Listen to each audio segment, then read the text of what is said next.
Ma, anong feeling mo na natupad na yung pangarap ko sa'yo na makapunta ng ibang bansa outside Asia?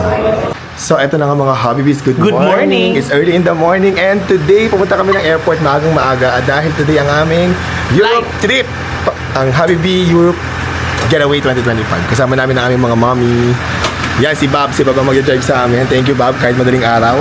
Nasa loob na si Queen B at si Mama B. Let's go! Tia Julie, bahala na kayo ha. Ate Ross, kayo na bahala. Si Lindy, tulog?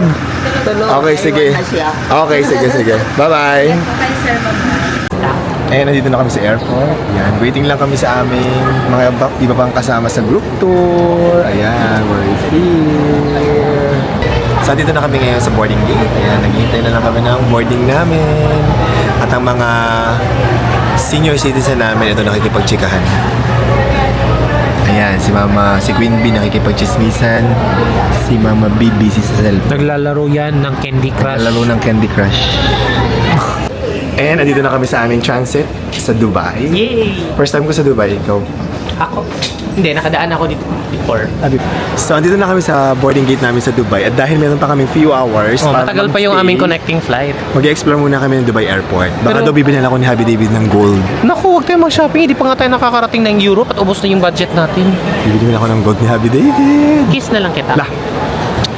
Yung nanay ko, hindi ko mahanap-hanap kung saan ako naghahanap, kung nasaan siya. Nandito nagsha-shopping, papaluin ko na talaga ito. Ayan, oh.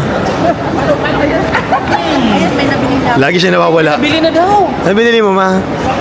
Wala pa tayo sa Europe. Ano Ang binili dami mo? Ano yan? Ay, ang ganda naman. Social.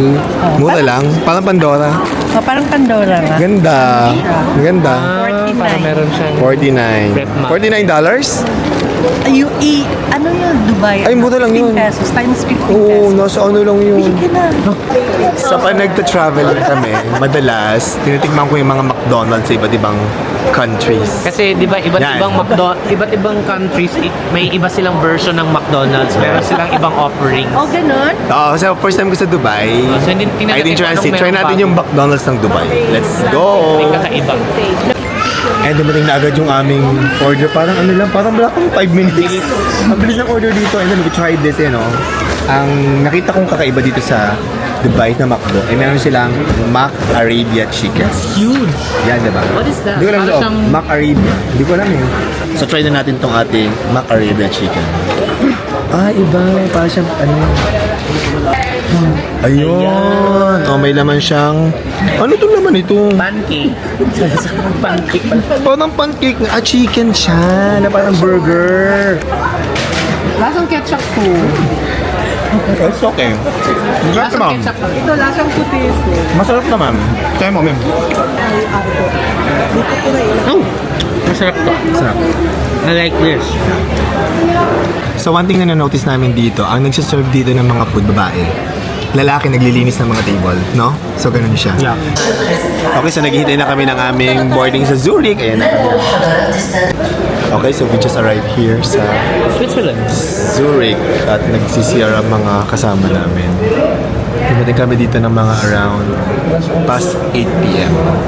Local Sa time. Pilipinas, mga alas 3 na ito. Ano, madaling araw.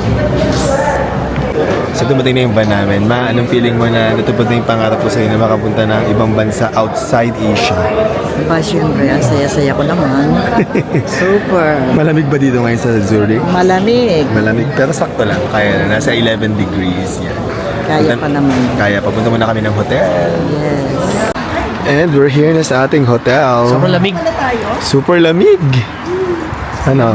Lamig. Sobrang lamig. Dito kami mag-check-in sa Intercity Hotel. So, nasa kabilang van ang aming mga mothers.